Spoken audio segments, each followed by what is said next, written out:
Selling lies and buying time, killing people next in line. Lower classes, social slime, they don't matter. Genocide, sick from water, sick from air. Making money, they don't care. Caesar shit, force of air. Fuck them back, it's only for they war. They shoot, they kill, they massacre, rape. They burn the kids, no one makes fun. Trees, laugh to your face, fight and die. Cause God forgives.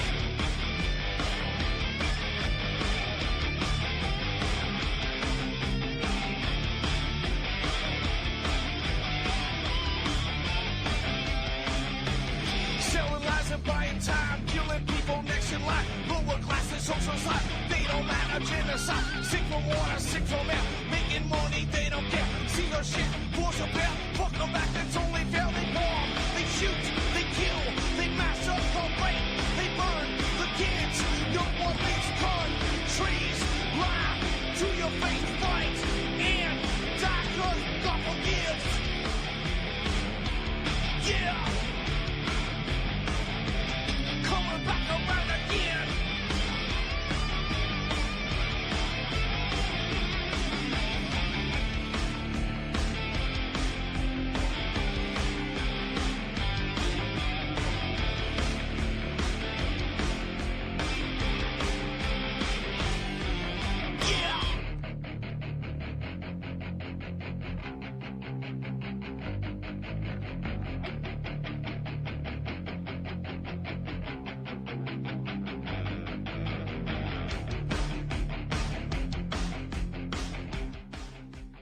Okay, welcome to the show. I'm your host, Ron Stevens. This is Rock the Boat right here on UCY.TV, the best little network on the freaking internet.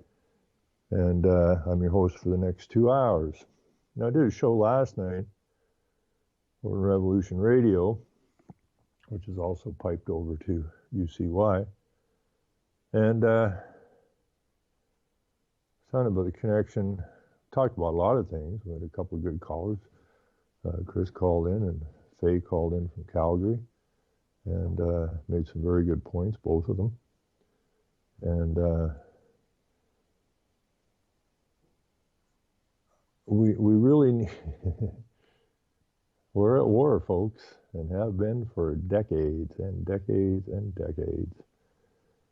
We've been as I'm how old am I now? 62, I guess. And the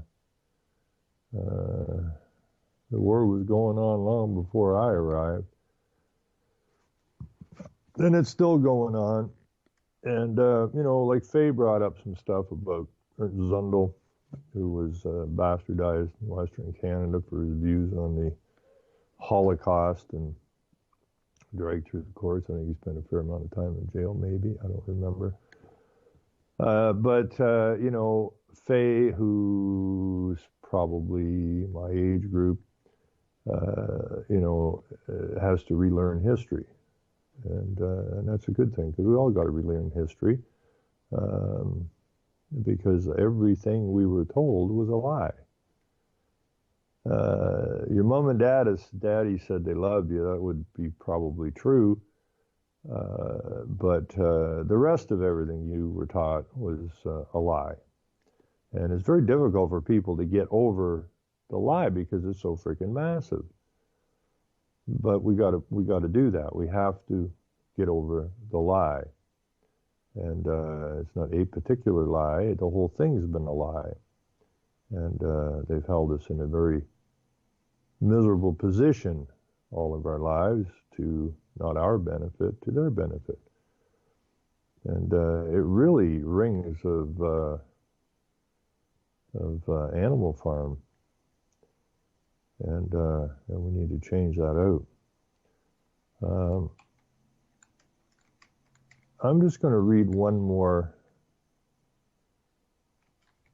thing on this Muslim shooting that happened in Quebec.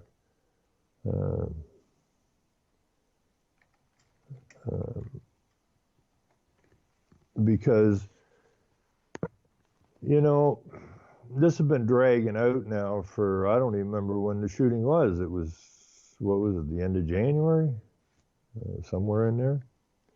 And now it's, I don't even know what the date is today. The date is the 5th of February, and they've been having vigils, candlelight vigils in my neck of the woods. And to date, we have very few Muslims in our neck of the woods in rural Ontario, but it doesn't stop them from doing what they're doing. And when I look at Owen Sound, and I spent a lot of time up there with Doug and my friend, trying to get people to understand what the hell was actually going on. This is like 10 years ago or so. And what I noticed about Owen Sound, and it's the same as everywhere, you have these facilitators, you have these Marxist facilitators, and what I noticed is the same group of people were pushing the global warming, the same group of people were pushing the need for windmills and solar panels.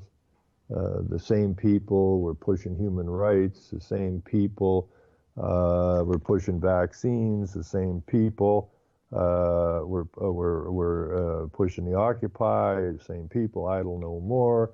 Same people, Black Lives. And now they're pushing the Muslim message. And it's a very, very small group of people. The revolutionaries are always a small group of people, but they have the ear of the media.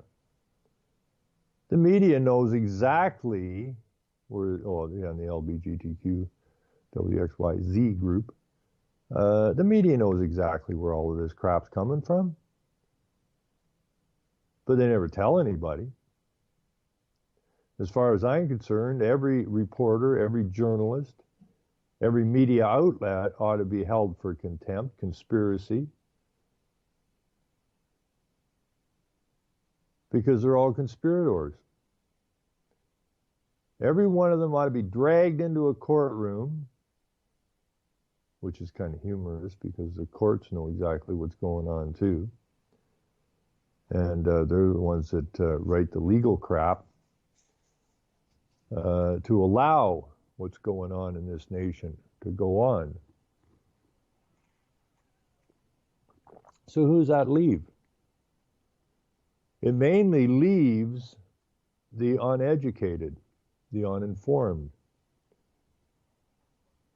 those who have been duped, those who don't want to ask questions, those who don't want to know. And unfortunately, if we're going to turn this around, that group of people, the silent majority, are the ones we need to get on board. And we need to get them on board quick. There's a hell of a lot more of us than there are of them. Only we tend to sit silent. We tend to watch TV. We tend to work hard. We tend not to have a lot of spare time in our lives. So you have these small groups, the same people, over and over and over and over again, pushing each one of these buttons as it comes through. But they're being funded to do exactly what they're doing. I mentioned last night, I put a link in the chats that we had about 60 people wandering around Owen Sound with the placards, and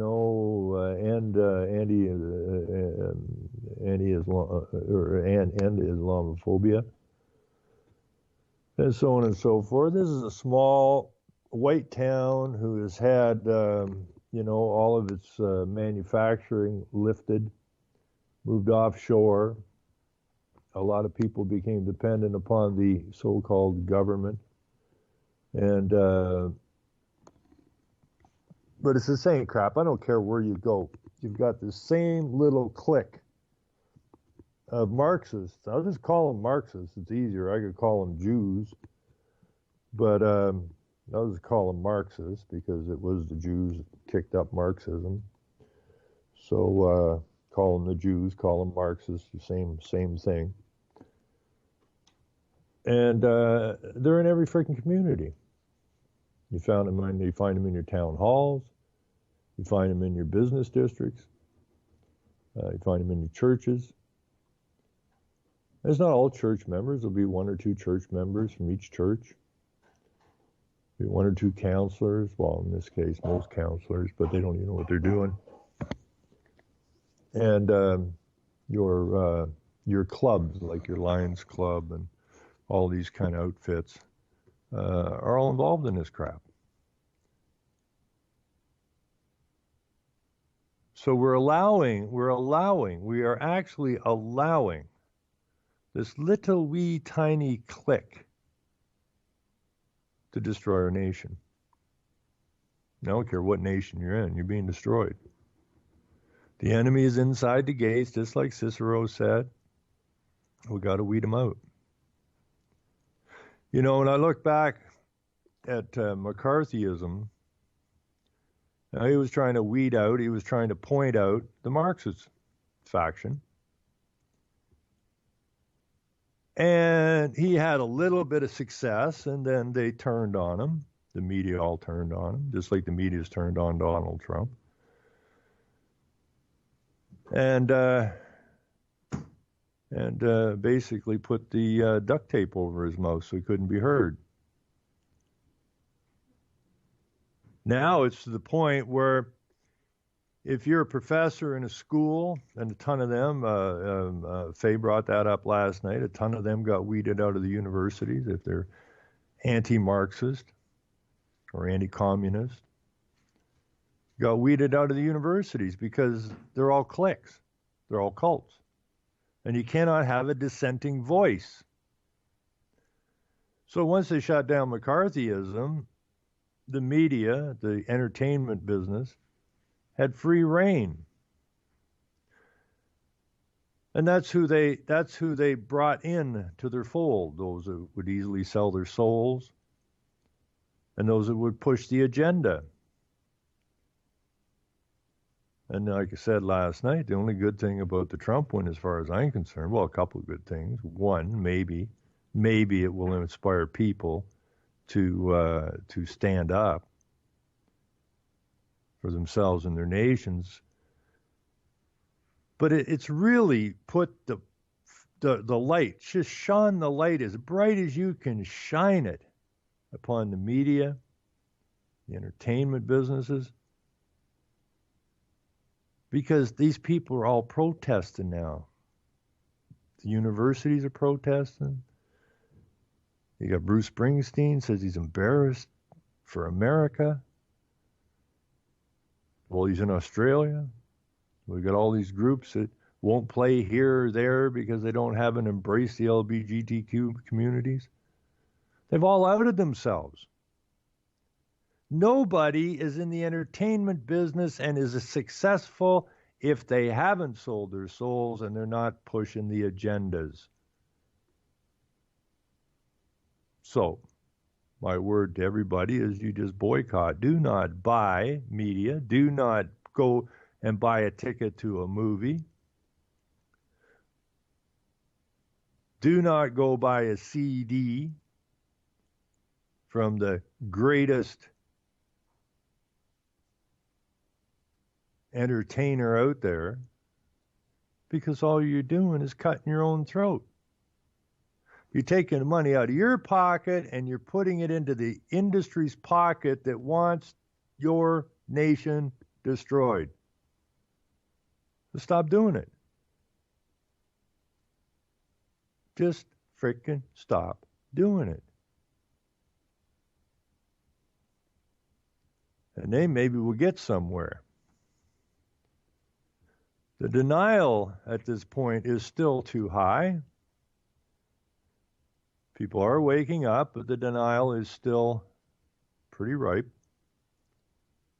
But this is what we're putting up with. This is again from Owen Sound. This is now, this is another story that was posted today that supposedly was written on February 3rd, which it wouldn't have been.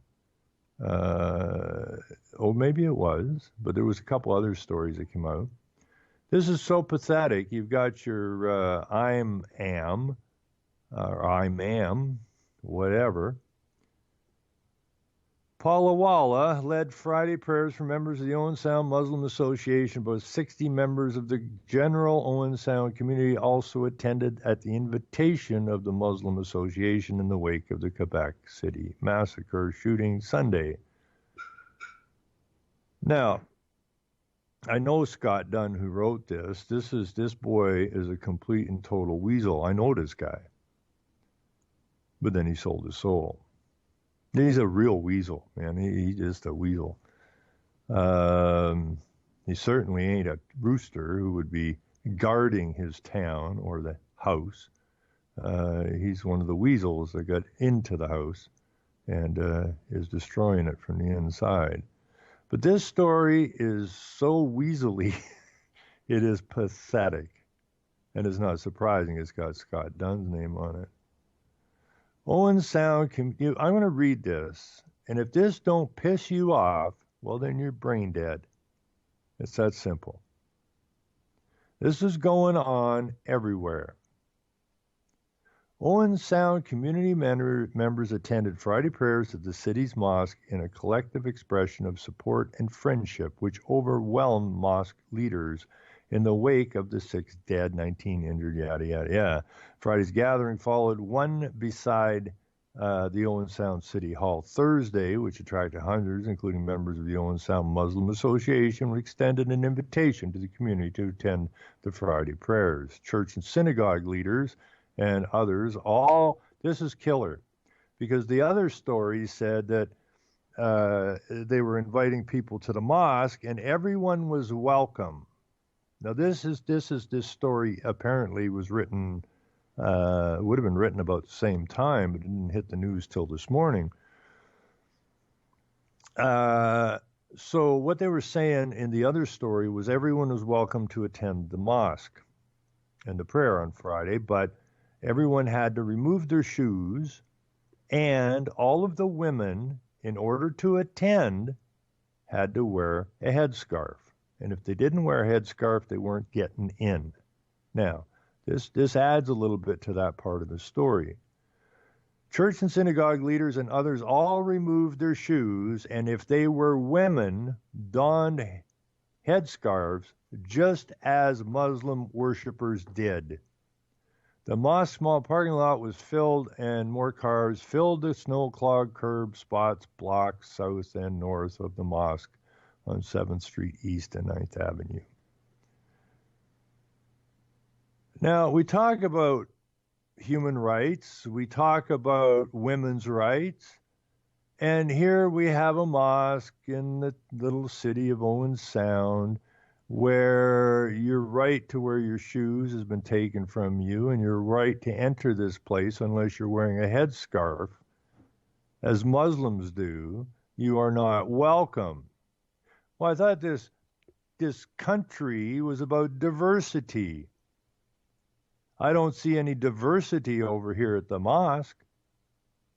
Oh, but that's different. Right.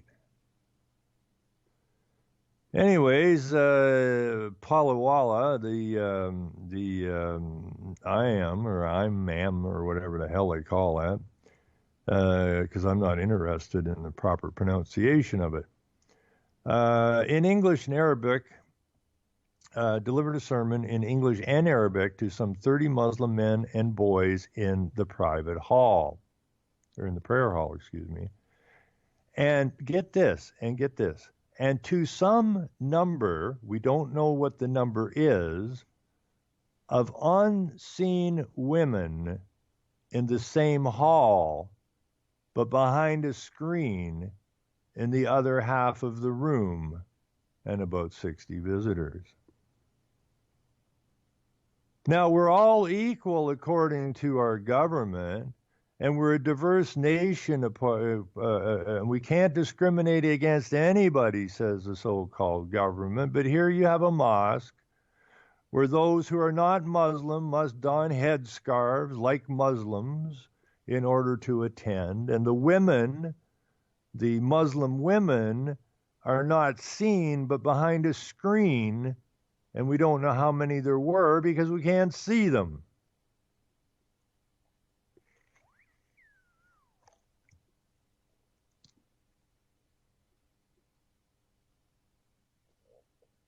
Which is completely unequal,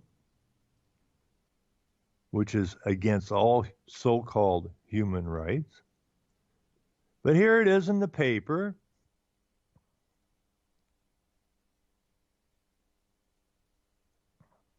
It was a message of solidarity, gratitude, and a call to action. The shootings, this story just gets worse and worse. The shootings in Quebec do not reflect upon Canadian values which our community proudly embraces, he said. Let us unite upon peace and work together as one people against all those who try to divide us.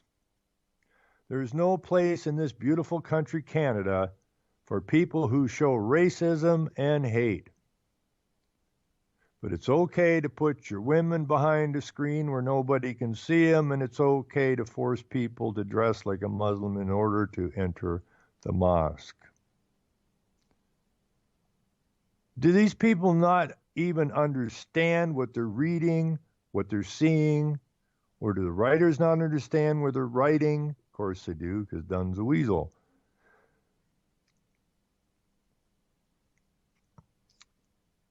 He encouraged non-Muslims to ask about Islam, and he encouraged Muslims to look around them as they grieve after the shootings. This is the Canada that you live in, says the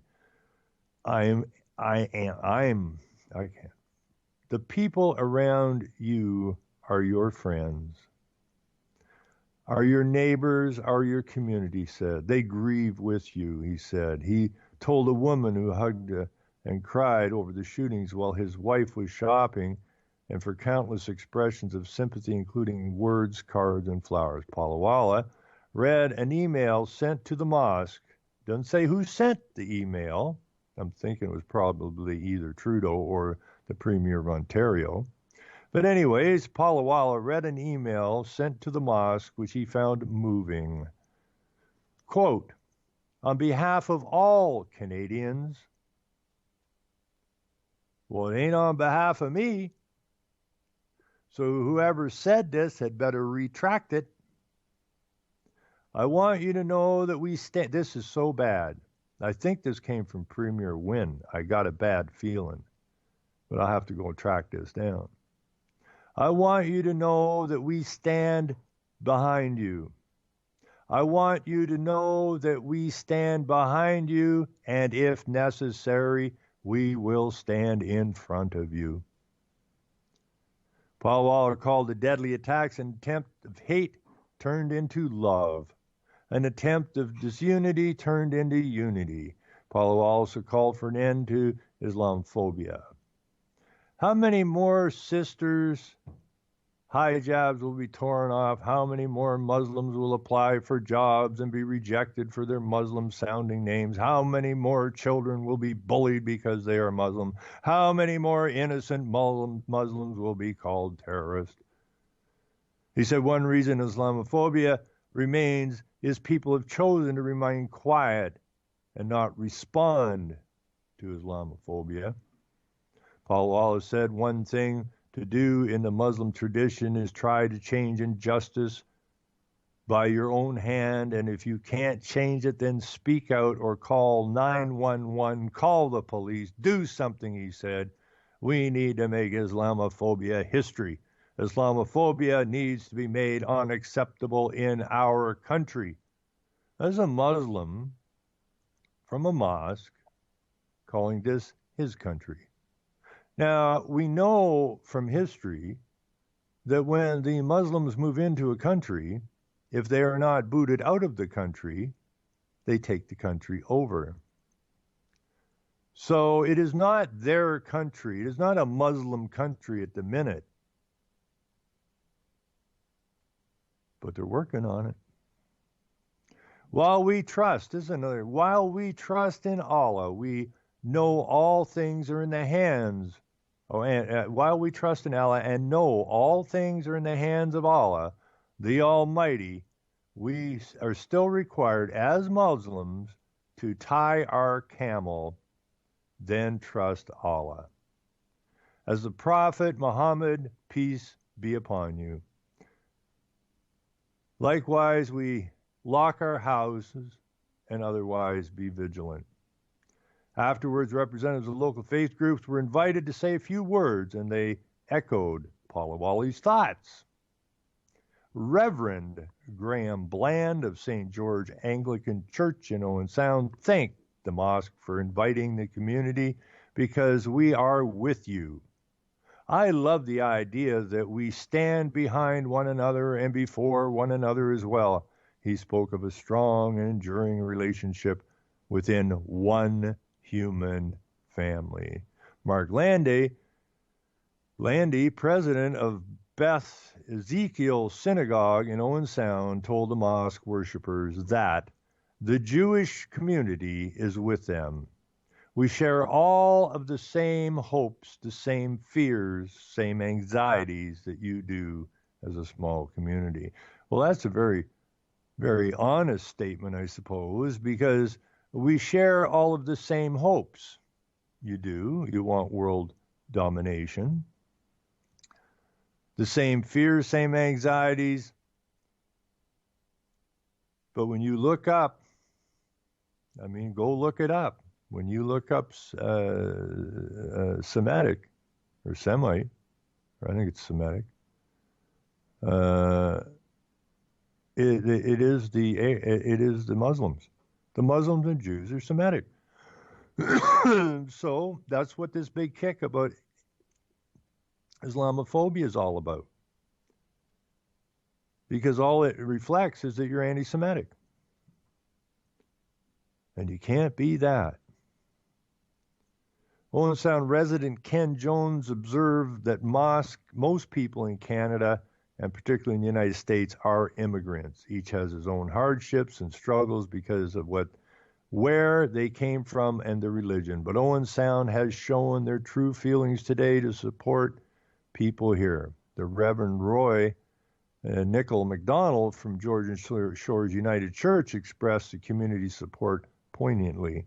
He recounted a story of a bus driver in Montreal who, becoming aware a Muslim woman at the back of the bus was being picked on, pulled the bus to stop, walked back, and politely but firmly told the harasser, "If you've got a problem with her, then you've got a problem with me." Now, they didn't say whether the bus driver was a Muslim or not, but I would have done the same thing. I don't like to see anybody get harassed or picked on, but that's not the point of this. The picture is much bigger than this. It is a war. You might as well just throw your doors open and say, "Come on in, have my house. I don't need it because I ain't a Muslim. I don't deserve a house. Here, let me pick up all your bills for you, Muslim. I mean, you did come here from a war-torn country that was war-torn on purpose so they could create migrants, so they could send them to the West.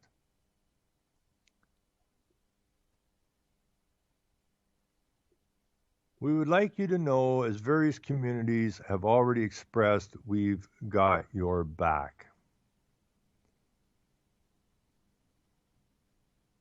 So if these so-called Canadians have the Muslims back and the Jews have the Muslim back, then who's got our back?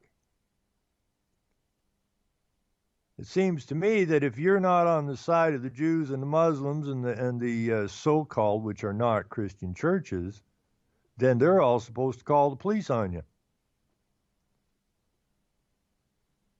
So who's got our back? We better start standing up because we better get each other's back here pretty damn quick. Sikander Umar, president of the Owen Sound Muslim Association, told those assembled, "We are overwhelmed and thank you, ladies and gentlemen. You all participated in something that was set up for our benefit." Well, no, it says something unique today. "But we really enjoyed having you here. Thank you again, you frickin' stupid assholes. He didn't say it, but he was thinking that. Palawala said afterwards he was happy the community joined them and demonstrated their solidarity while Muslims are still feeling struck with the Quebec shooting, and we're happy that Prime Minister Justin Trudeau is also standing with us, and he's actually saying that this is a terrorist attack. So the Prime Minister, which is not your Prime Minister, it is the Prime Minister, it is the CEO of the corporation, but that Prime Minister is the Prime Minister of the Queen, the Crown, the corporation, which is the CEO of the corporation. So every premier in the country, all of these groups are all standing behind the Muslims, and if necessary, we will stand in front, and we will take the bullet that is aimed at you.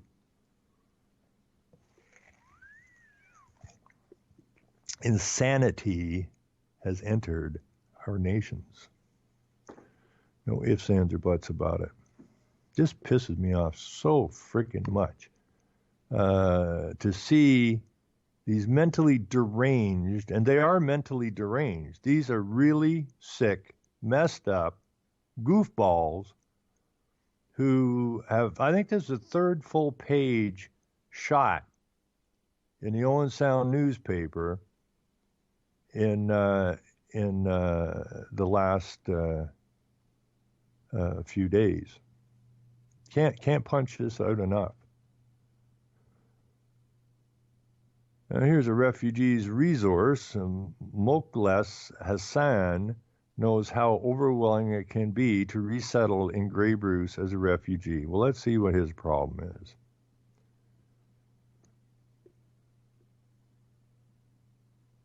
But at the same time, Hassan, who came to Owen Sound as a refugee himself more than 15 years ago, knows how welcoming and supportive the people of the area can be.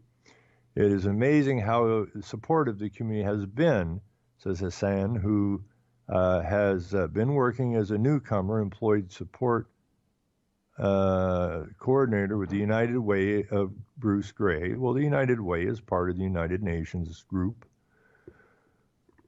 Since last November, that makes me proud to be Canadian. Since last November, has been working at the United Way, providing support for local refugees by assisting them to overcome their many obstacles they face, including learning the language, culture, system, and finding work. When you are helping a newcomer to the country, you feel almost like you are looking at yourself. Well, you are.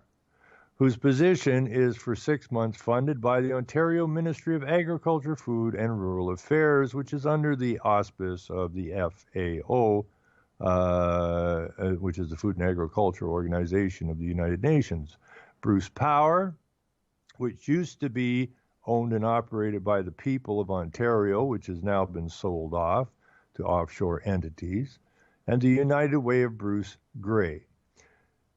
You are now looking for support, and you're looking for someone who talks your language, Arabic, and someone who makes you comfortable in this new country because you feel almost afraid at the beginning. Since he started with the United Way on November 28th, has been working with 9 families from Syria, 2 from Eritrea, and 1 from Iraq. Hassan travels to communities across Grey Bruce, meeting with potential employers for the refugees. He said the jobs are quite different than what they are used to doing in their home countries, and the language barrier is difficult, so many of the refugees have started out by volunteering at various businesses. They are fine to talk with the teachers, but when you take them outside, they are shy. That is why we're starting with volunteering. Hassan said his understanding of the language gets better and they get more comfortable in the workplace. It is leading to employment. Now we have everybody volunteering and the people who have learned a little of the language are working now. Since he started working at United Way, Hassan said employers have been very supportive of the work he is doing. While at first he was the one getting in contact with them, they are the ones calling him. I have a lot of people who are calling me, said Hussein. They say, if you have somebody, you can bring them to us. Hassan said, along with finding employment, he works with the refugee families on their English as a second language study. He also organized information sessions and representatives from various agencies such as the police department and immigration to teach the newcomers how the Canadian systems work. And if anybody looks at you crooked, don't forget to phone the police. Sanal works as a translator between some of the sponsored groups and their newcomer families. If they have an issue or there's something they don't understand, then I help them. I also go with them to doctor's appointments, yada yada. They're also coming from war, so we try to make them gather and celebrate and forget about what has happened before. They gather every night, like they gather every night, like what they do back home, to feel more comfortable and relaxed. As said, many of the refugees he has helped are learning the Canadian system and the opportunities it provides to look forward to the future. They always wanted to get an education, but they dropped out of school to work as farmers or something like that, said Hussein. Now they see the opportunity and they are using it. Some say they want to be nurses, some say they want to be pharmacists. Everybody has their own dream. Many of the refugees who have made their way to Grey Bruce arrived in the area in late 2015, early 2016, following the Canadian government's commitment in late 2015 to bring thousands of Syrian refugees to the country. At the same time, more than 15 groups formed to undertake refugee sponsorship initiatives in Grey Bruce. The groups are required to support the refugees they sponsor for a year after their arrival, and some have started to reach that point. But Hussein said that as the sponsorship period ends, many of the groups continue to provide support for the refugees. It is amazing because for many, the sponsorship time is done, but the relationship is not done. They're still helping them, and they're still looking after them if they need anything. Hussein said the groups remain committed to those who they have sponsored. They are building friendships forever. They treat you almost like you are family. Hussein said he experienced the same generosity in 2001 when he came to Owen Sound after fleeing the Saddam Hussein regime in Iraq. In 1997 via Jordan, he left the Owen Sound area in 2008 and spent some time in Mississauga, but returned after a couple of years away.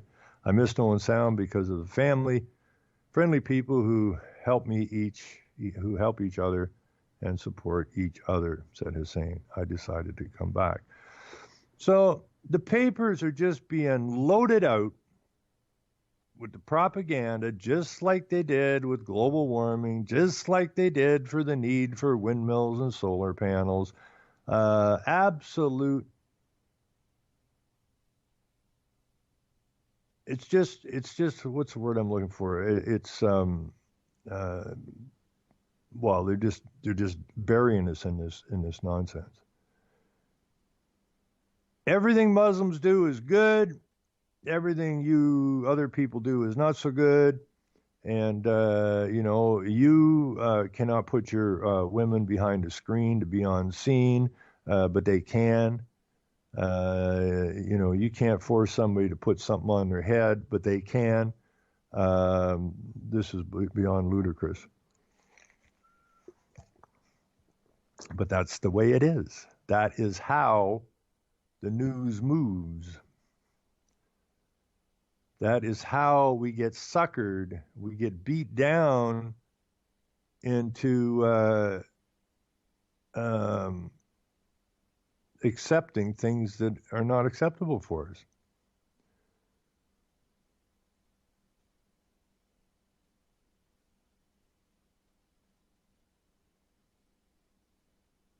Let me see here. I'm trying trying to find if that was from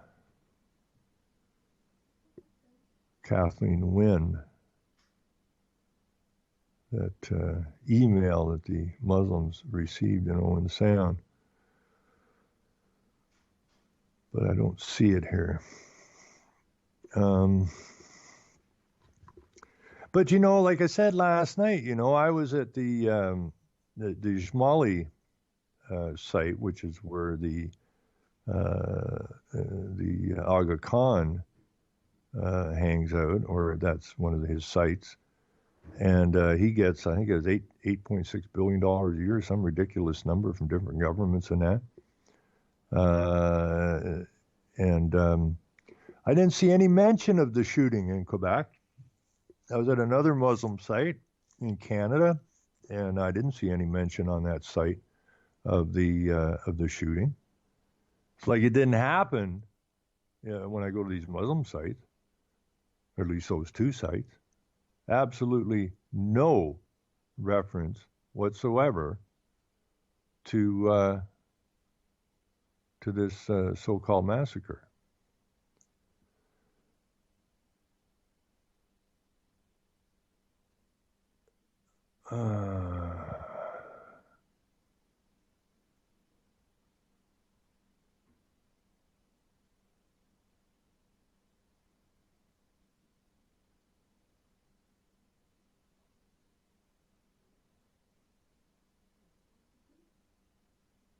Now, I don't even know. This is funny because I haven't had a lot of time. I just worked. I was working this morning. I was working till 11 o'clock this morning after doing the show last night, trying to get this project finished.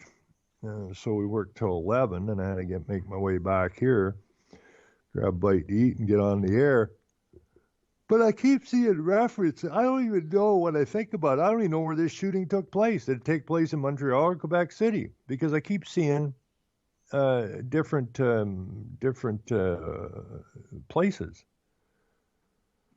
Now, this is from Couillard, which is the premier of Quebec.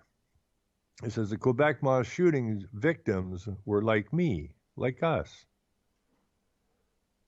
And this is from Montreal. Okay, Quebec City. Mosque. Okay. And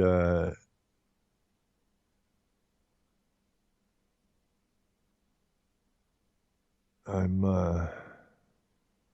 really freaking tired. That's what I am. If if we hit dead air for too long, that means I fell asleep. So somebody give me a call, wake me up. But this is just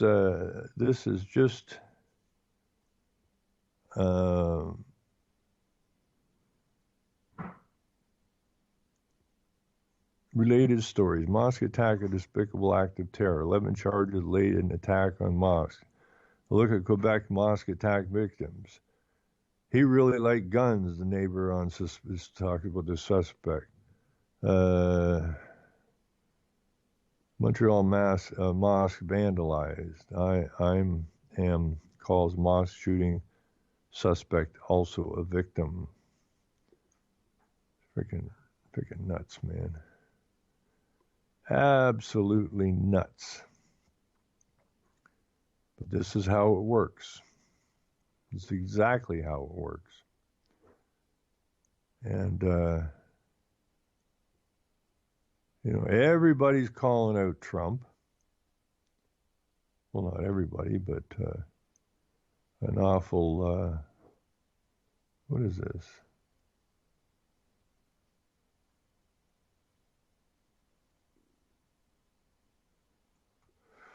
So, I'm just really irritated about all what's going on here. I mean, the windmills is one thing, Occupy and Idle No More were other things, the LGBTQ is another thing. But this particular thing, it really irritates me because you don't have to really even pay that much attention to understand that The Lord's Prayer was removed from all the legislatures in the country. It was removed from all council chambers in the country. It was removed from the schools in the country,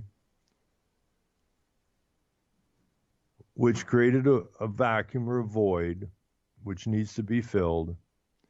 So at the very same time that they were removing the Lord's Prayer from everywhere, CBC was firing up a sitcom called Little Mosque on the Prairie. So that ran, I think, for 9 years or something, that little show, to soften people up to the idea that Muslims and Islam is a religion of peace.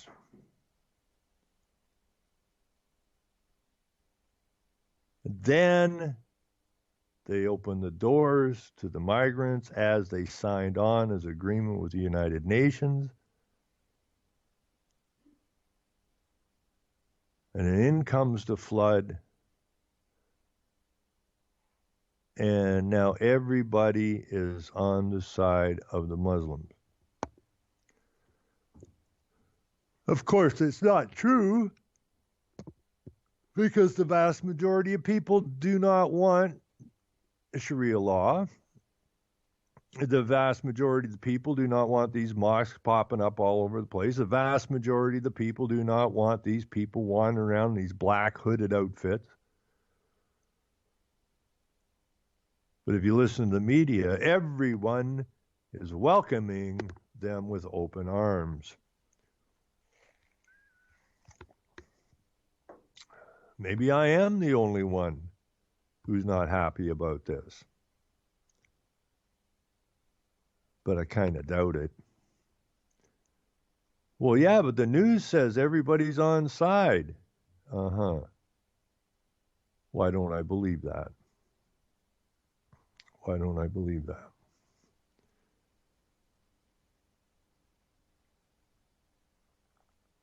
Teacher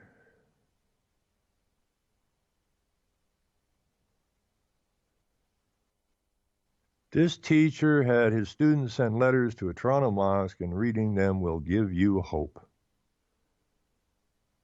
Hundreds crowd the University of Toronto campus to honor those killed at Quebec City Mosque. This is absolutely ridiculous. But this is what we get. So what happens in war? You get attacked.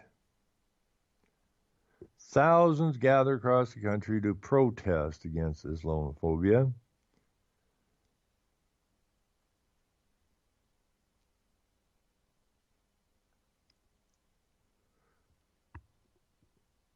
Oh, excuse me.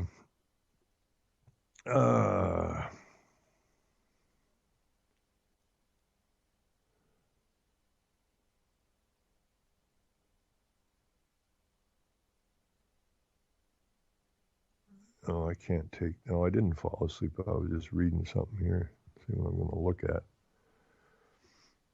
Hundreds crowd U of T campus to honor those killed at U Quebec City Mosque.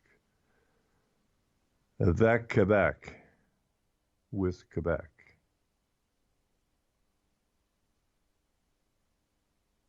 Hundreds gathered at the University of Toronto's campus Monday night to honor the 6 people killed. A lot of people have reached out to make sure we're okay and to offer support. President of the university's Muslim Students Association said, "That gives me hope. Police have charged." Message of unity from all faiths. This is what kills me. I think this bothers me more than anything else. It bothers me more than the politicians. It bothers me more than the media. This really bothers the hell out of me. In Toronto, leaders of the Christian, Jewish, and Muslim faiths came together Monday to offer their prayers of love, peace, and unity. Tiny flames set the faces of the crowd aglow as they murmured along with the dignitaries. Toronto Mayor John Tory, who I met, who is a snake in the grass, Federal Minister Bill Morono, professors, students, and other officials attended. The crowd appeared to number in the hundreds, despite the fact that it felt like minus 12 degrees. The honor they deserve. Reverend Don Ledger noted that Monday night was about offering support to Muslim friends and neighbors as much as it was to grieve collectively. We have gathered to show the most vulnerable of the people of our city tonight, those who are grieving our Muslim friends, that we are here and that we love you, and we will work to make sure that you have a safe place to worship. The First Evangelical Lutheran Church minister said, "Tonight we will give these men who died the honor they deserve by mourning their passing and holding their loved ones in their heart." The mayor, meanwhile, stood up to those who had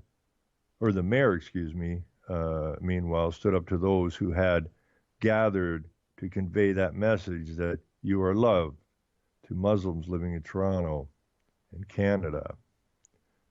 They're an important part of what has built up this city, Tory told the crowd. They are people of faith, people of family, people who are wonderful citizens, very much part of the fabric of this great city. A separate let's see. Thank you.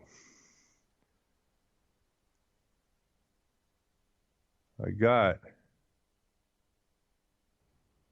the wise man in Canada online right now.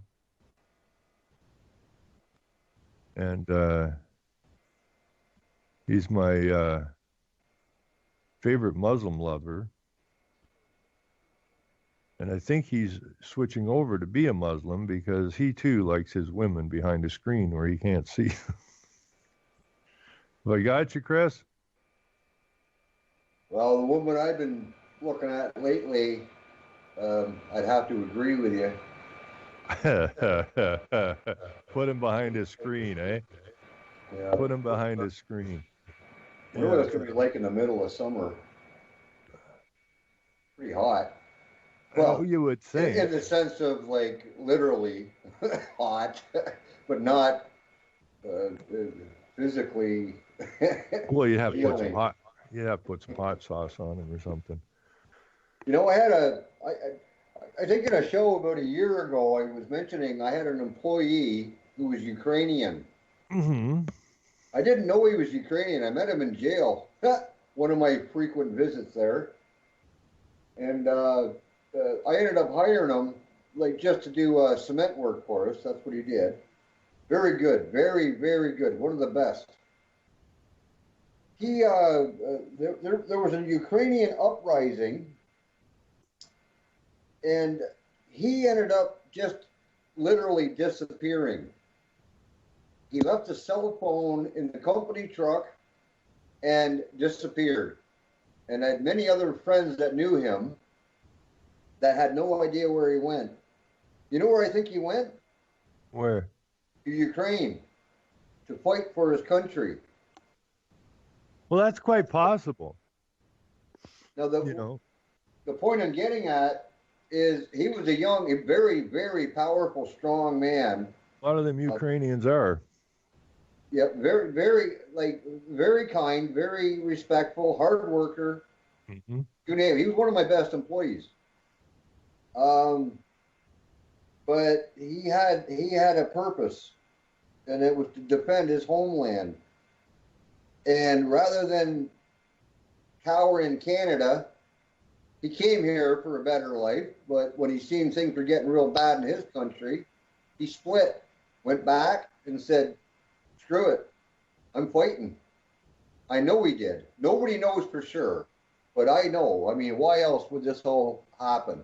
And he spoke such good English. I didn't even know he was Ukrainian until we were heading to a job site one day, and he was speaking with his mother in fluent, what's the language called? The Ukrainian language. he was speaking it fluently, anyways, and I went, "Holy shit!" And that's what made me know that that's what I believe had happened. Now, the reason I bring this up is now you've got all these very young and strong Muslims in Canada running from their war or wars that we've started. Well, I mean, North America, the United States, proxy NATO. Why aren't these guys, that are so young and strong and loving their country so much that they want Sharia law here? Why are they going back and fighting for what they believe in rather than taking over what we have going on here? Because their job is to come and take over the West. Oh, I know that. So they're doing their job. They're doing their job. They're defending their faith, which is to, as the same as the Jews, is to take over the planet. So they're doing exactly what they're supposed to be doing. Now, where is that story I saw about some suggestions were made that where the hell did that story go? Here it is. UN refugee chief opposes safe zones in Syria. Now, different countries have suggested that instead of moving all these Syrians out of the country, why don't you create safe zones for them where whoever's doing the bombing agrees not to bomb, and then they don't have to move them. But the head of the United Nations Refugee Agency said on Friday that safe zones would not work inside Syria for people fleeing the country's nearly 6-year-old war. Well, the United Nations was set up so there wouldn't be war. So how is there a 6-year war going on in Syria? How come they didn't go and put a stop to it? Because they need the migrants. Now, he says a proposed initiative to create safe zones in Syria for refugees would not work in the country. Let's not waste time planning safe zones that will not be set up because they will not be safe enough for the people to go back. Grandi told reporters in Beirut Friday. Grandi said Syria was not the right place for the initiative because of terrorism in the country and the number of groups involved in the Syrian conflict. In other words, we could do a lot, but then that would get in the way of our initiative, which is to flood the West with migrants. Because if we put in safe zones, then there's no migrants. And we need the migrants because we got everybody to sign an agreement with the UN that they'd take all the migrants we could send them. And if we ain't sending them, we ain't accomplishing our goal, and that is to destroy the West. So Trump interested, U.S. President Donald Trump recently expressed an interest in safe zones, as did Turkey and Lebanon. The two countries host 3.75 million Syrian refugees. Trump also signed an order last week barring Syrian refugees from the United States, indefinitely barring refugees from other countries, yada, yada, yada. Grandi said Trump's executive order is a dangerous weakening of the established international norms to protect refugees. We're already under global rule. He said Syrian refugees should be embraced. They should be received with solidarity and generosity. Geez, I just read that in the Owen Sound paper. Not identified as carriers of risk or threat. They are not. These are people that flee from danger. They are not dangerous themselves. Yada, yada, yada. So, this is a total setup. Total setup. They have solutions. They're not supposed to. UN was set up to make sure that wars didn't break out, and if they did break out, to nip them in the bud instantaneously. But that was, again, a lie, because it was set up by the Jews.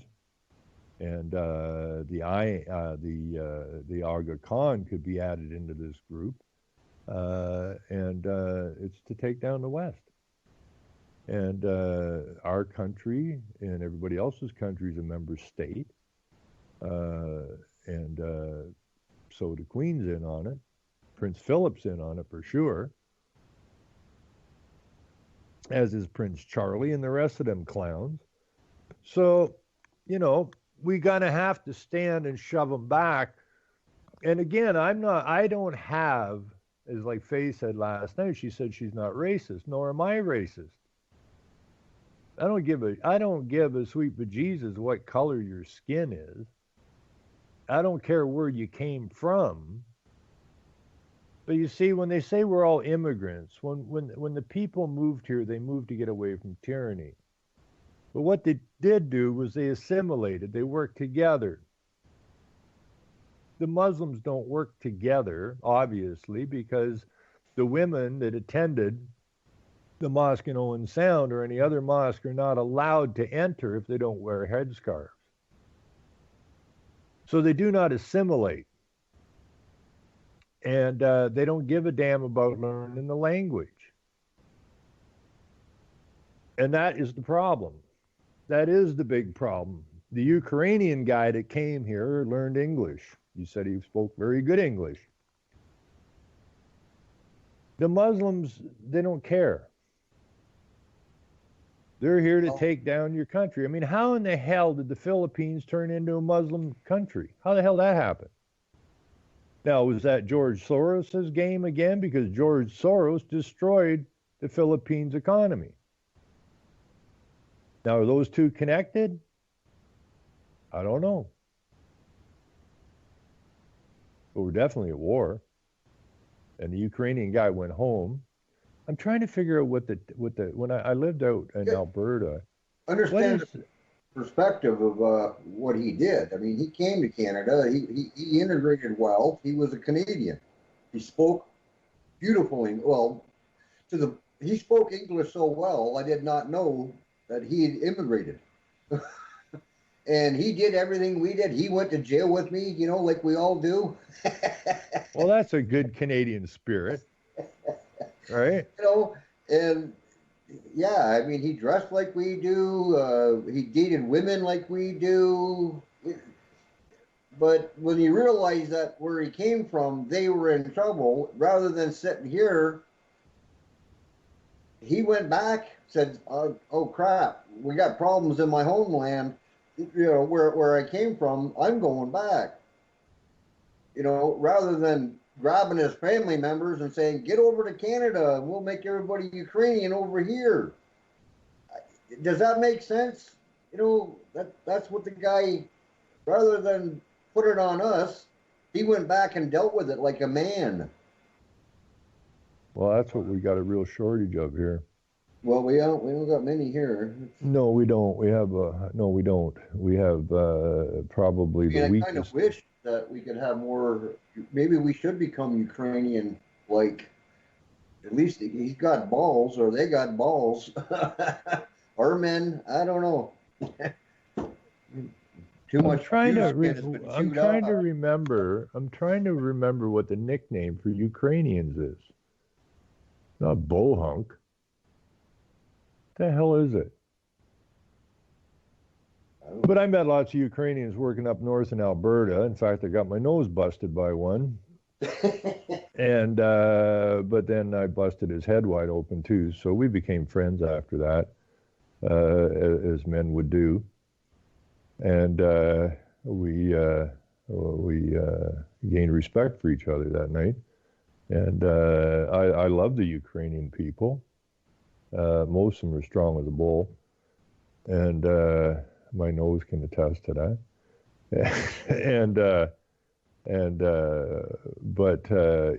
We went to, I mean, they're wonderful people because they know how to celebrate. And, we went to a wedding. We were working on a job up in a small town in northern Alberta. And somebody invited us to a wedding reception. And we thought, well, all right, because we were working 2112s, so we were stuck up there, and so we thought, okay, we'll go to this thing, but it lasted 3 days. So how can a wedding reception last 3 days, right? Well, that's what we do, and the food was phenomenal, and the people were phenomenal, great people. But they didn't come here to take over our legislatures and our city councils. Okay, you didn't hear big stories about, oh my God, I mean, how many stories were in the Canadian papers about, Ukrainianophobe, right? None, right? Like I said last night, I can go and tell a Scotsman to go bite me and call him every name in the book, and human rights don't care. Somebody can come badmouth the hell out of me or give me a shove. The human rights don't care. Well, why is it so different with the Muslims and the Jews? Because they're the same people. They're Semites. And anything we say that's considered anti-Semitic has to be dealt with. And both of those groups, I mean, they're identical groups. I mean, if you look closely, it says they're all Semites or Semitic. They kill their animals the same way. They don't eat pork. It's okay for a Jew or a Muslim to rip off a non-Jew or Muslim. It's fine. They're both seemingly it's okay to have sex with children. It's the same people. So, switch out Islamophobic with anti-Semitic, and then you're on track. You could call it German when they came here. I mean, I've had arguments with Germans here. I've had arguments with English people that come here, and they've had arguments with me, and we had some pretty rough discussions, but we understood each other. And nobody called anybody. It was two men discussing something. But here, now, I'm not allowed to discuss anything with a Muslim. It's like the LGBTQ crap, right? I felt threatened. What? I felt threatened. What the hell's that supposed to mean? Were you threatened? No, I don't know if I was, but I felt it. And this is the same garbage as being thrown into this Islamophobia nonsense. You look crooked at a Muslim, you're likely going to get a visit from the police force that you thought was hired to protect you, when in fact it's the exact opposite. The Queen is up to her arse in Muslim or Islam, and she's the head of this state, and our so-called country is a member state, and our so-called country signed on to accept basically all the migrants they can send us. And this is the state of affairs that we have right now. There is no one in this country that took an oath to the Queen who is on the side of the men and the women who call this place home. Not a damn one of them. Not a single one of them. So that leaves us basically turned us into the refugees. The people of this country are basically now have become the refugees because we don't have any support. Because no one, not in the police, not in the military, not in the schools, not in the government, are standing up for us. So we've basically become the refugees.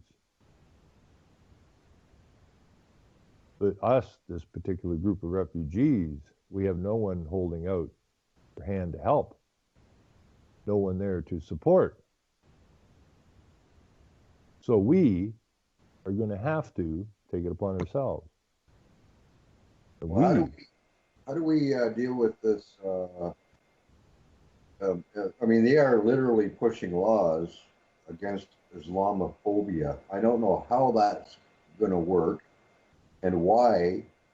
Well, it's a hate crime. Put up with it. Like what? You know, I mean, I could go up to a Jew, and I could say, you know, hey Jew, you know, this whole Holocaust thing is a crock of crap, right? Yeah. And you sons of bitches got a hold of the media, and we've been lied to by you guys, and you guys are stiffing us for our labor by stealing it for interest in that. The Jew can say, hey, I'm pick. Oh, never mind. I got a cell phone. I'll just call 911. The cops will be here in an instant, and they would be. Yep. Okay, and the same thing with Islam, because it's the same game. But I could tell a German, or me. I'm Irish, English, French, and I think maybe Martian. I don't know, but whatever. I'm a mutt. Which is a good thing.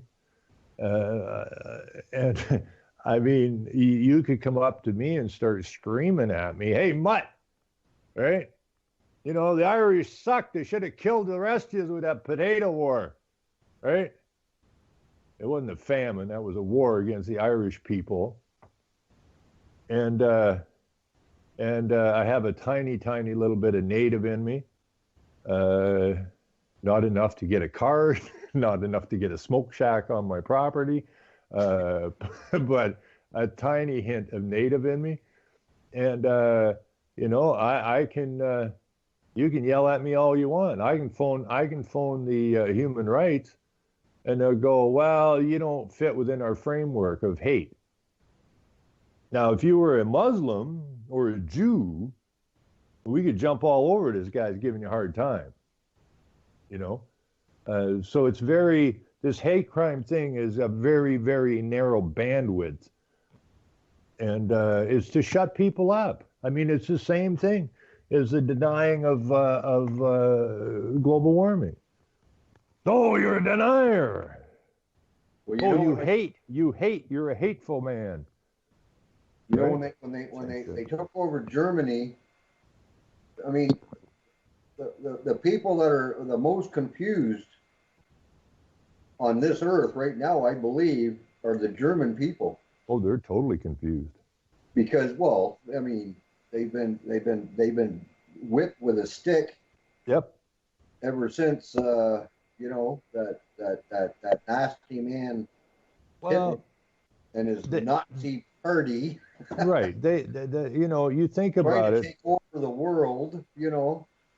Well, and now they're paying. Well, they're still paying. I hear. Now this shocked me the other day, doing my research, that any Jews or descendants of those killed in the Holocaust, I mean, the smallest ones are getting $1,000 a month reparations.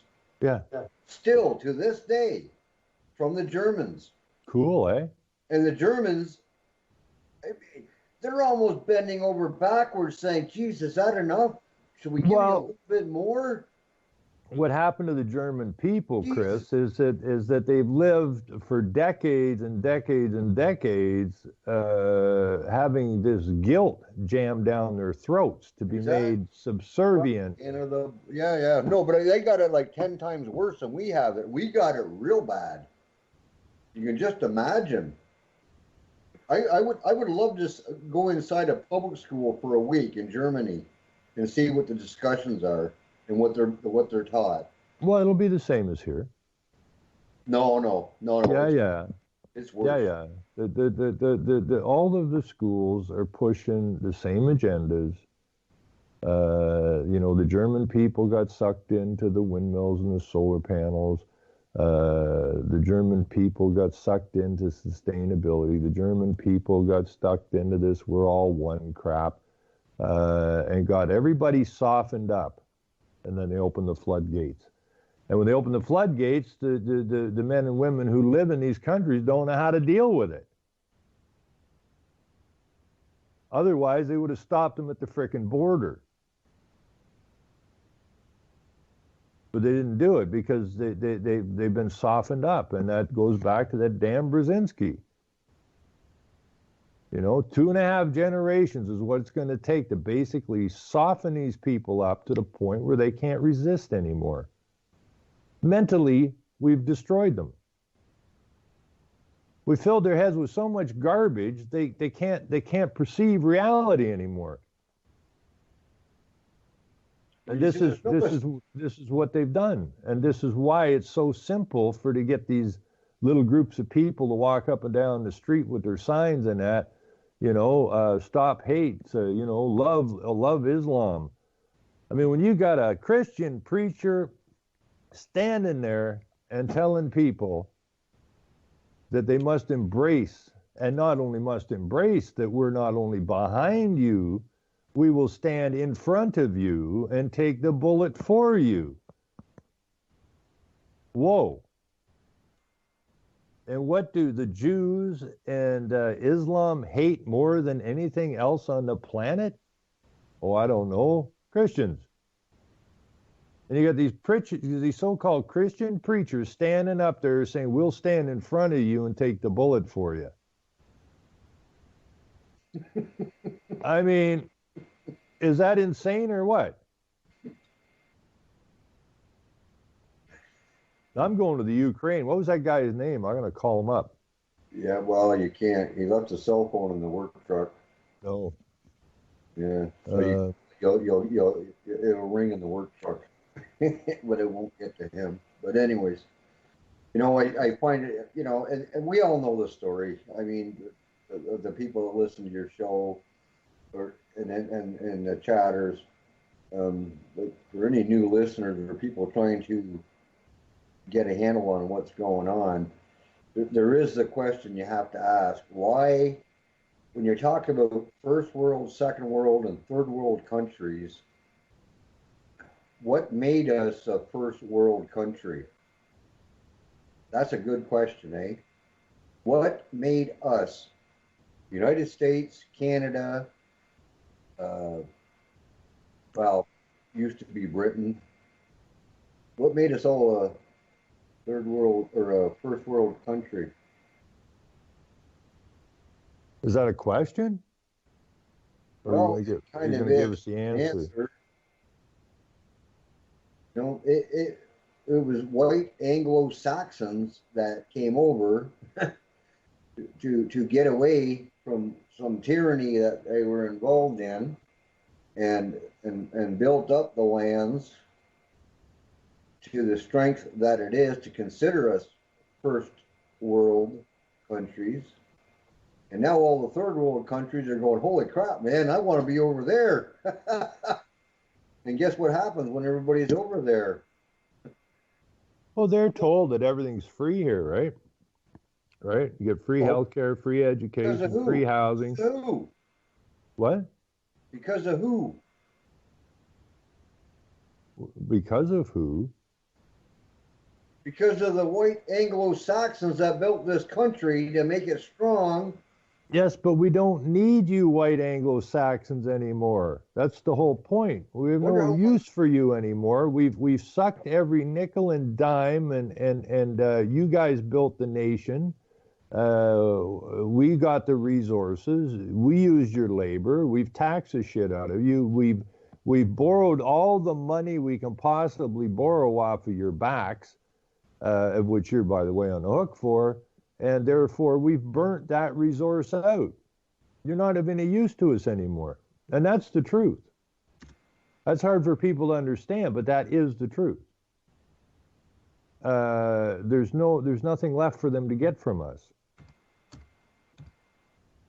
So, stage two. You know, a nation, you know, these nations last for about 200 years or so, and then they collapse. Why? Because it's all part and parcel of the plan. And so we either going to have to take back the nation or watch it go down the tubes. And, you know, have your women now. This is what kills me with all these feminists and that. You'd think all these feminists and that would be screaming bloody murder about this Muslim influx. Because all the rights that they think they supposedly fought for are about to disappear. They'll be screaming bloody murder when they begin to be raped and they want real men to protect them.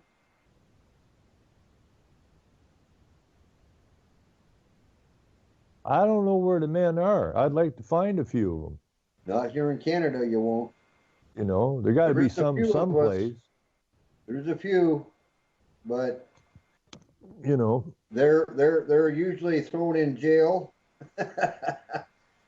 or silenced financially.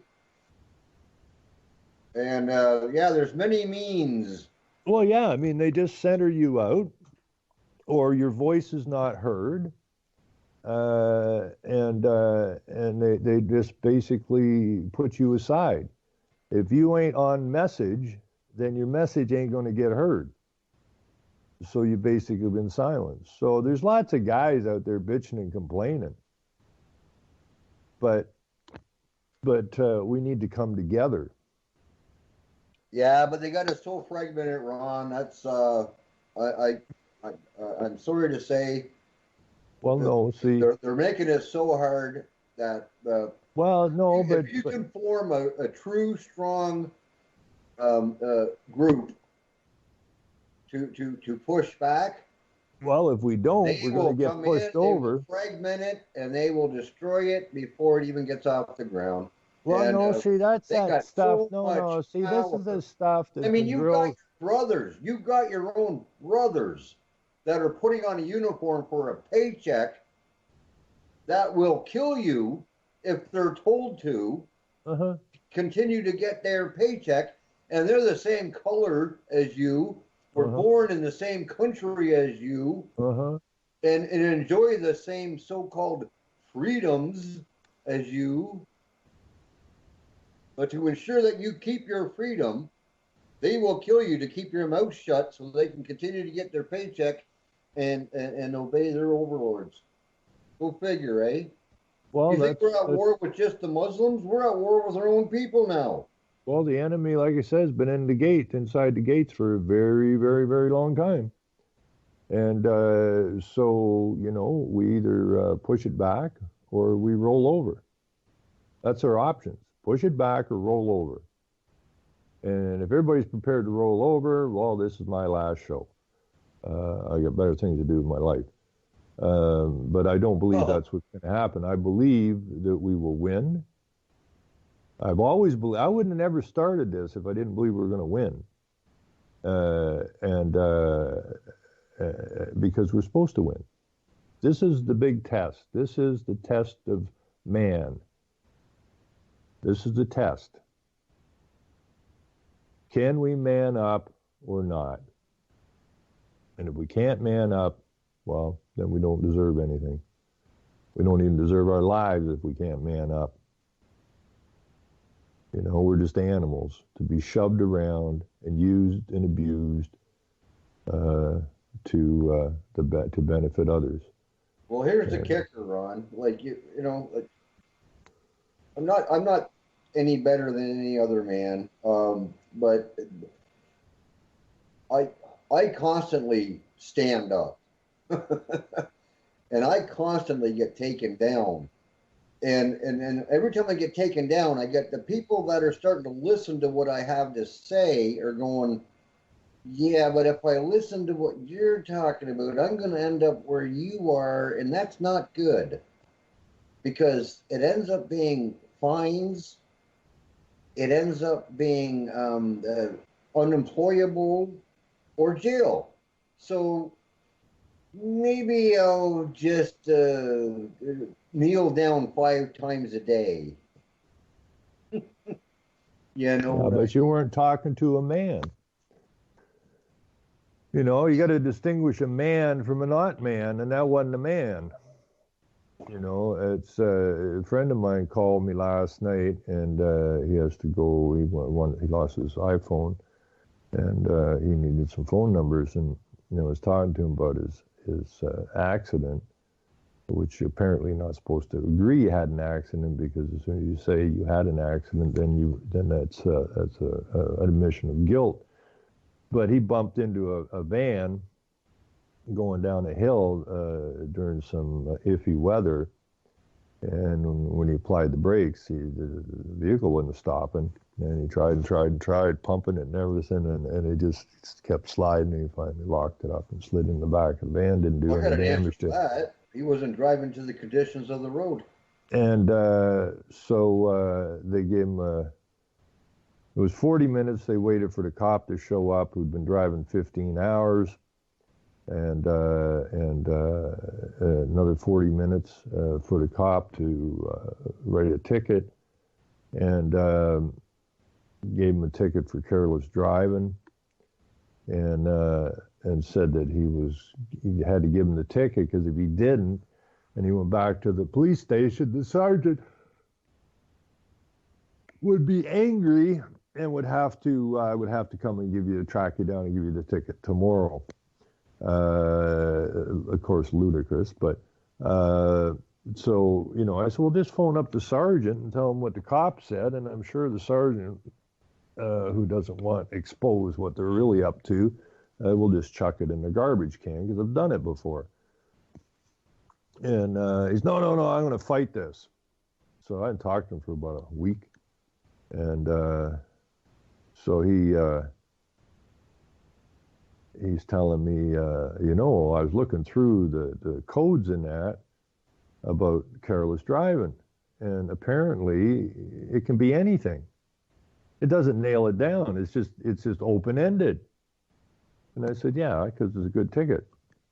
So then he starts saying, well, I'm thinking maybe I better just accept a lesser charge, right? What lesser charge? There is no lesser charge. You were charged with an offense. There's no lesser charge. They may attempt to give you a lesser charge, but that's not the same charge, so it's a different charge. And I thought you were going to fight this. Well, yeah, but if I lose, then this is going to be bad. And I said, but what have we discussed so many times before? What's wrong with this country? People roll over to the lesser of two evils, to the lesser charge. They never stand the hell up. Now, you said you were going to fight this. Now, all of a sudden, you're nervous. And now you're thinking maybe they could offer me a lower charge or something, when instead of a $400 fine and a bunch of demerit points and higher insurance rates, maybe they would give me something lesser. Well, that's the business they're in. When they offered Michael Schmidt and Enos and the rest of those guys, when they know they don't got a case, and they don't have a case in my friend's situation either.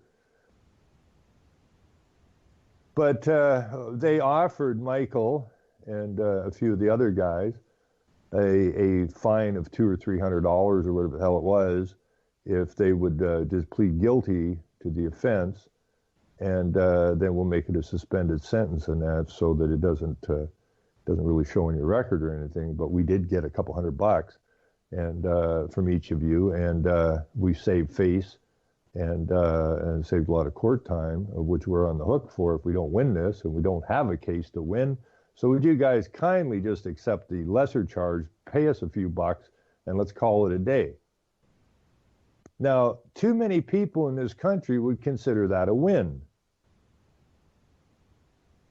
But people who are men understand what's at stake here, and both Michael and Enos and the others just gave the Crown the middle finger and said, shove off, right? You started this, we're going to finish it. And that's what's wrong with the people in this country. It's not wrong to lose a fight. It is wrong not to fight when you're challenged.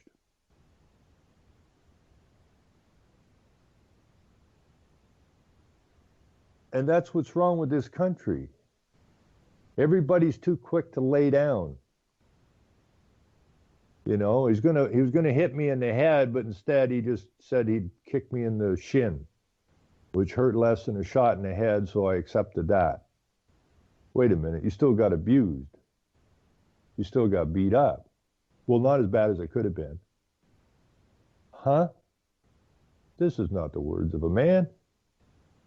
It's the words of a scared little child that's easily bullied. Men don't get bullied. So we got to quit acting like children because we're being bullied and we don't stand up to the bully. There ain't no respect for anybody that doesn't stand up to a bully. The bully don't respect you. The bully just going to keep on abusing you, i.e. the court system, the political system, the education system, the religious system. They're all manipulators and bullies. And because we roll over too easy, this is where we find ourselves today. So, you know, the guy that says to you, well, I agree with what you say and something needs to be done, but if I do what you do, I might end up getting a ticket or end up in jail for a few days or whatever, and I don't want to go there. All he's telling you is he's not a man. Because if he tells you he understands what's going on, he understands what's at stake, but he can't bring himself to stand up, he ain't a man. It's that freaking simple. And we need to get some people to man up, or we're going down. And I have no intentions of going down. My great-grandparents came to these lands to get away from tyranny, to build a new life for their families. And they sacrificed their asses coming to a place they didn't have a clue what to expect. And those who came after that was suckered into these phony wars, those that suffered through the phony depressions. We need to man up. It's that simple. And I don't know why that's so damn difficult. You got any idea why it's so difficult, Chris? Yeah. A lot. Why is it so difficult? Well, there is a few strong men that are willing to toe the line to get things moving, but again, as I say, between the SJWs and current laws, these guys get muzzled, shut up, thrown in jail. And I'm not saying I'm one of them brave men, but I've been thrown in jail a few times. As a matter of fact, in this last year. Yes, but each time that you've gone in front of the courts, let me put it this way. You understand a whole hell of a lot more about the so-called judicial system today than you did the first time that you were in front of a judge. Oh yeah, it gets easier every time, but unfortunately you spend your whole lifetime before you figure it out. Well, you haven't spent your whole lifetime. You're a young pup yet. Oh yeah. Well, you are. I mean, we were over at the store working on the store today, trying to get that tied up. And Well, when you're 140 years old, you would consider me a young pup, I suppose. Well, yeah, but this old man worked yesterday, did a show last night, got up this morning, went back there, and we worked our tails off this morning, trying to get this tied down. We got about another half day in it, I guess, to get caught up, and then come back and do this show. But you know, Anna, the one that's running the store, somebody came in and she's in her 60s, and she's just a goer, man. She's like ever ready freaking bunny. And so there's no slouch in her. But some guy was in there. I was trying to make a phone call, and behind the counter, and asked how her dad was doing. And he says, "Great. You can't hold that boy down, right?" And the guy said, "Well, how old is he now?" She goes, 92. So this nonsense, these are all things that get pumped into our brains to soften us up. You know, if you're over 50 now, you're a senior citizen. Well, how'd that happen? You know, my uncle was, I think, 99 or something when he went away. I mean, he was clearing the bush at 92, blind, with a chainsaw and a tractor. Didn't hold him back. And so this lady's dad is 92. She said, "Man, he's working every day, man. He's running. I mean, he runs. She says, it's amazing. He just runs everywhere." Right? And at 92.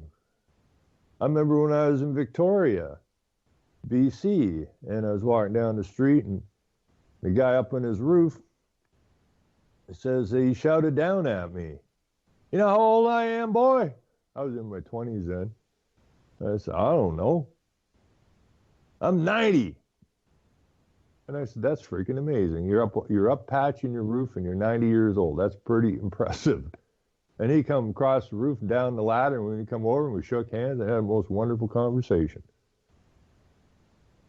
This idea that you can't do anything because of your age is nonsensical. I was watching a documentary on 9/11, a newer one, but it was showing actual scenes from that not false flag, that terrorist act by the government. And then the one thing that really caught my interest wasn't the discussion or the explanation so much as there was a guy that was covered in the powder from one of the falling buildings, and he was running away from it, and he was stopped by a cameraman, and they asked him what was going on. He said, "Well, I just seen it started to fall." He said, "And I started to run." And he said, "You know," he said, "it's pretty amazing." He says, "I'm 79 years old." He says, "I didn't think I could still run." He says, "But I guess I can." You know. Yeah, people have been caught up by their doctors in that. You know, and everything is to soften the mind and the spine, to make people dependent. And we've lost our independence. We've lost our independent thought processes. We've lost our independent health regimes. We've lost our independent everything. In other words, they've turned us into children of the state. And as long as we remain children, we ain't going to get nothing accomplished. I mean, there's my attitude is, if you get up in the morning and your feet hit the ground, then you ain't got no excuses. You know, you got no excuses. Like, I have people that walk into the store that we're working on, and they go, "You still doing this?" And I said, "I got out of it for a long time because I couldn't find anybody decent to hire." So now, who's working on the job? Me, I'm 62. My brother-in-law is 59. My other brother-in-law is 61. And then we got about a 45-year-old pup that comes there, but he's not as what's the word? Well, he wouldn't come to work this weekend, let me put it that way. You know, but then I look at these other people that are my age that come into the store and they wander in, they look like zombies. They have no thought processes really going through their heads. And they come in and they buy their lottery tickets and their newspaper. And I know a lot of these guys, and we'll have a few words, but there's no conversation to be had. There's nothing there. They're used up. You know, they have nothing. And if you try to prod them into a conversation that means anything, well, they'll skedaddle out the door. They're children. They're not men. And we need to go find the men, or we need to raise some men. Now, you're a big fan of Hitler. Fucking A. Well, he managed to raise the youngsters into men. So why is it we can't raise the youngsters to be men? You just asked a very silly question, Ron. Why is that? Look what happened to Hitler. Yeah, I know he had a toothache and they didn't have any ibuprofen or whatever, but You know, that's a major warning. I mean, well, this that's guy slave was that's the slave strongest talk. chance we had That's to slave talk. take back what little freedom we had, and through influence and deception and all we know, he ended up losing, and now, case in point. Every time anybody tries to get the balls that he had, this is what's going to happen to you. You're going down. Well, So it doesn't just matter shut up, now, does submit, it? It doesn't. and pay your This. taxes. Yeah, but see, it's an illogical thing because the fact of the matter is we're all going down. Okay. Well, Nobody gets out of here alive. Period.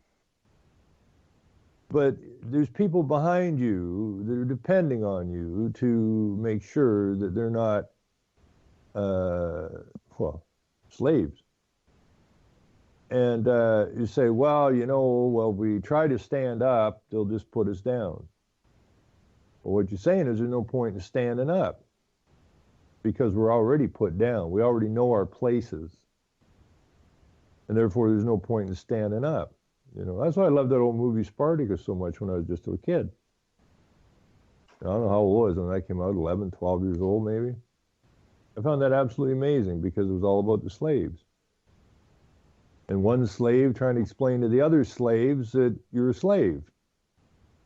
They seemed to understand that, but things could be worse.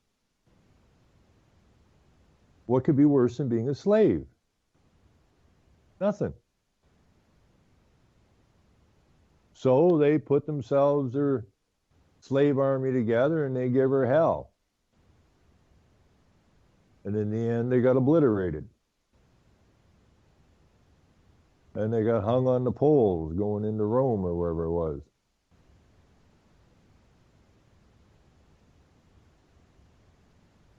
But they died as men, not withered up little child slaves. And that's a whole difference. Is to be men.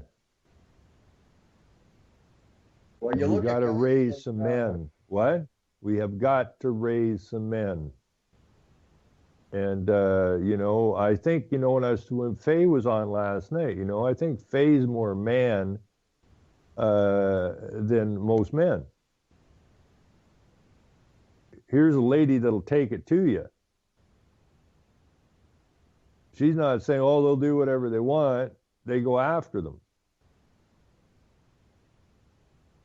Now, if they can take down these nations by small groups of people, NGOs and that, and the media spewing the message, and they're a very, very, very tiny percent of the population,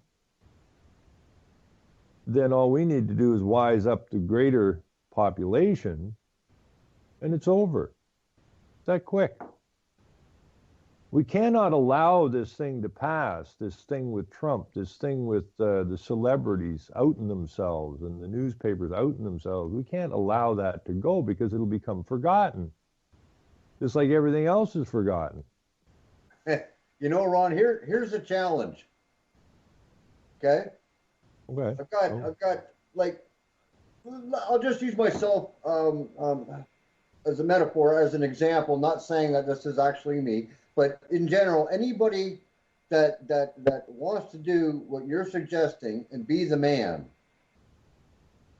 you got like, okay, I'll just, like I said, I'm just using myself, not saying that, just an example, not me personally, but you've got the outside influences, which is controlled opposition, obviously, SJWs, LGBTQs. I wonder how that's going to work with the Muslims when they take over. But anyways, and then you've got It ain't going to be pretty, I'll tell you people you that. work for that are running businesses that I subcontract from that don't want my influence because it's not politically correct because it will affect their bottom line. I hear you.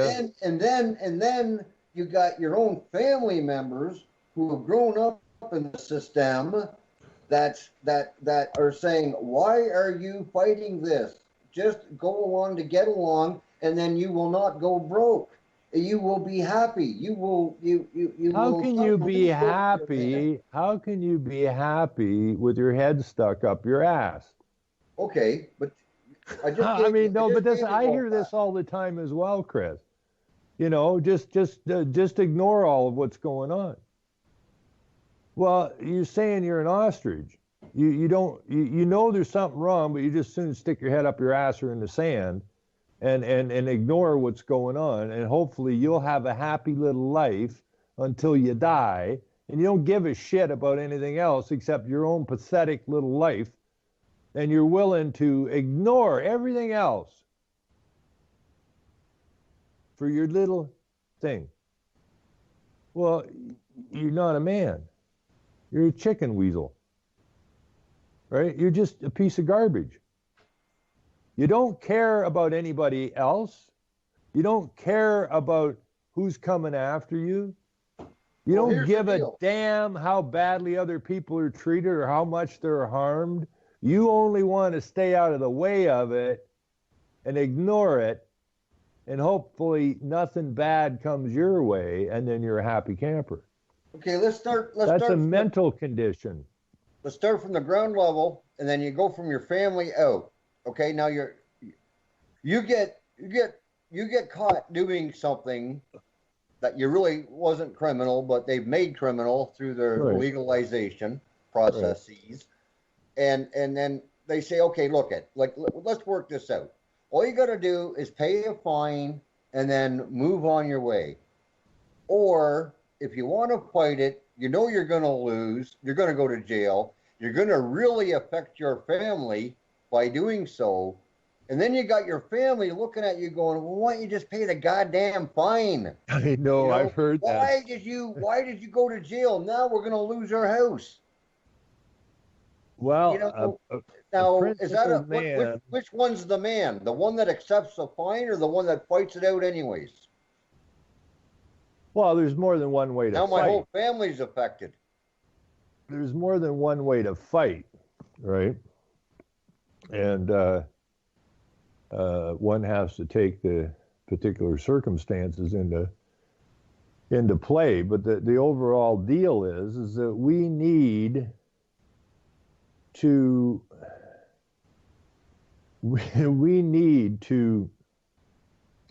get to the young people. I saw in that movie.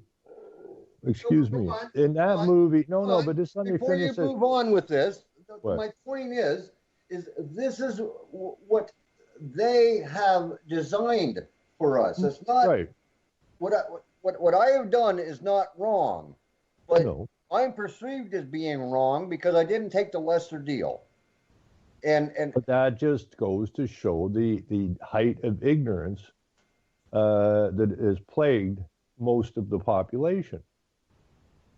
That's why I keep saying our job is to keep talking, teaching, and shining the light. Because it's nobody said it was going to be an easy job, right? I mean, they didn't set this up so they could get taken down easily. They're very clever people. I got to give them that. But they're also chicken shits. We know that. So then they've always been chicken shits. So we just need to I tell you that movie, that made-for-TV movie. There's so many good parts in it. America with a K, and you know, things keep rolling along here, right? Like, they said it was the Sovietization of America. This was after it was already Sovietized, and it shows exactly what we see today.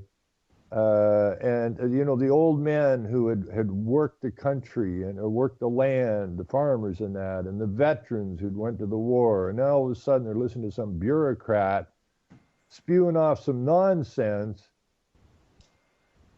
And you look at the beaten look in their faces. The veterans come there to protest and that, and they're all like in their 70s, 80s. They're beat up, they're old. And they come there to protest, we fought wars and all this kind of stuff. Yeah, well, we used you. You're used up. Don't worry about it, right? And, the people had been beaten down enough that they just looked at the veterans as, that was yesterday, this is today kind of crap. And then when they shot Christopherson at the end, when he was going to do his radio show, and they told him not to do it, and he put the headset on or whatever, turned on the mic, and they shot him. And his eldest son, the younger son, was already effeminated and completely taken in by this society. But his older son still understood what America was supposed to be. And when they buried Christopherson, they, basically pledged that this will continue. This war against what you've done to us will continue. And that's what, we need to get the young people. I don't know just how, but we need to get them. I don't know what Hitler told the youth that inspired them so much that they actually went against their families' wishes. And because it wasn't that Hitler was that popular with the older crowd, it was a younger crowd. And he raised that younger crowd up, and he built this huge army who were totally committed. Listen to some of his speeches. Yes, but it was a beaten people. It was inspirational. There's no ifs, ands, or buts about it. Well, you got a decadent society. Well, that's what we got, isn't it? And who did it in Germany? The Jews. And who did it here? The Jews. Did what? Turn this into this decadent society that we have. Yeah. You were talking Hitler, and then that was. No, but you said the decadent society in that. He took power because people were waking up to the issues. I mean, now we're there now. We're back. We are almost there.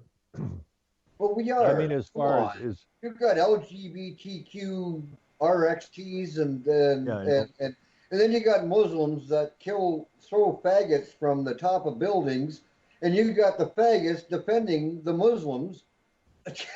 I mean, how retarded is that, eh? How much more ridiculous can it get? It can't really. And then once they get what they want, these Muslims into power, and they're starting to get chucked from buildings, who are they going to come to for protection? The Muslims? No, this is it. I mean, so yeah, we are there. We're there. The gates are open now. Yeah. And, the doors has been opened up. And so I guess it's time for me to sit down and do up a few T-shirts and start selling them online. Yeah.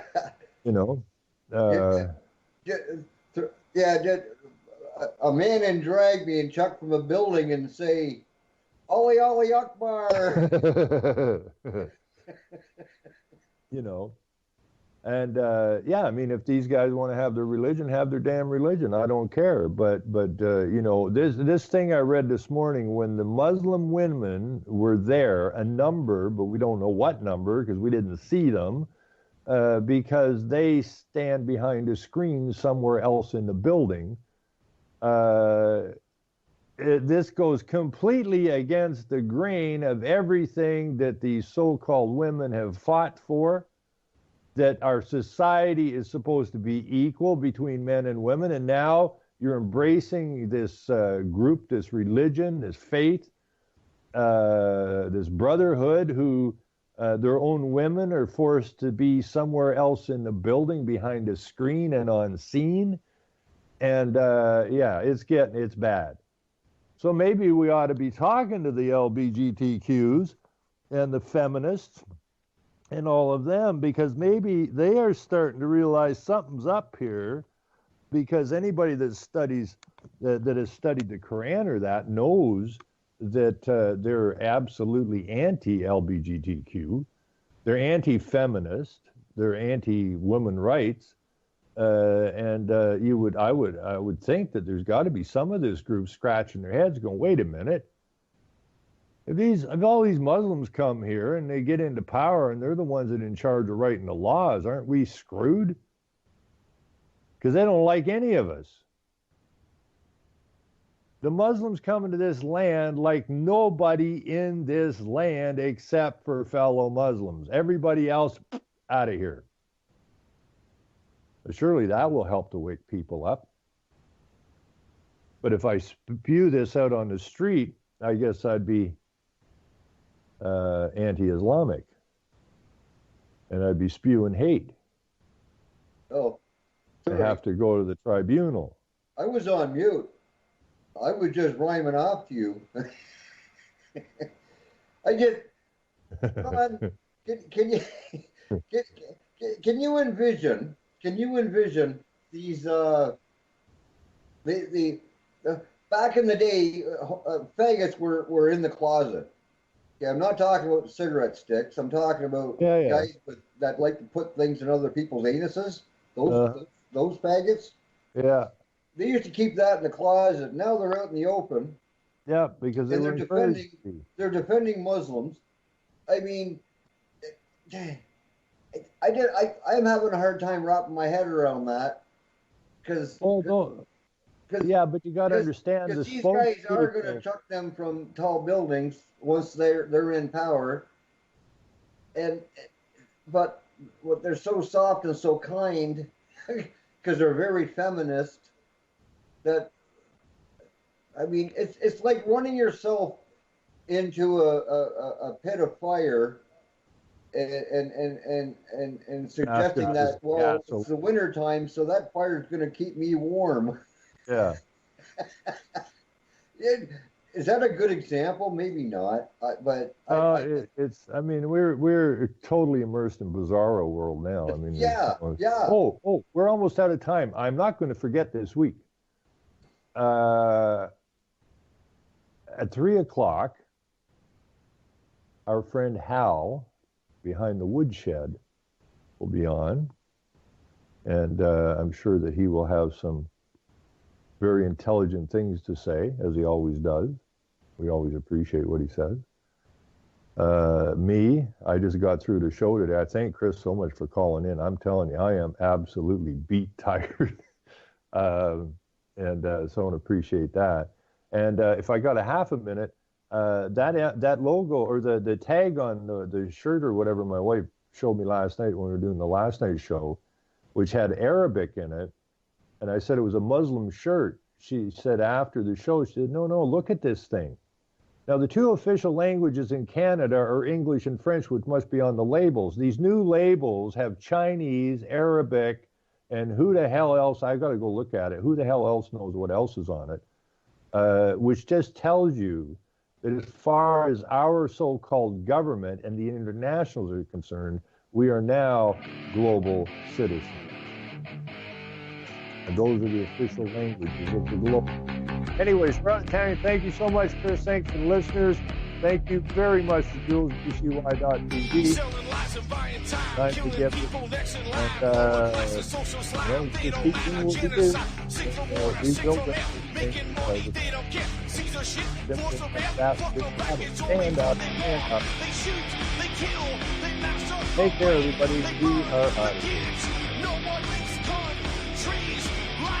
To your face, fight and die.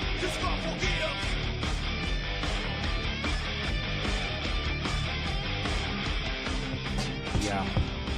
Check.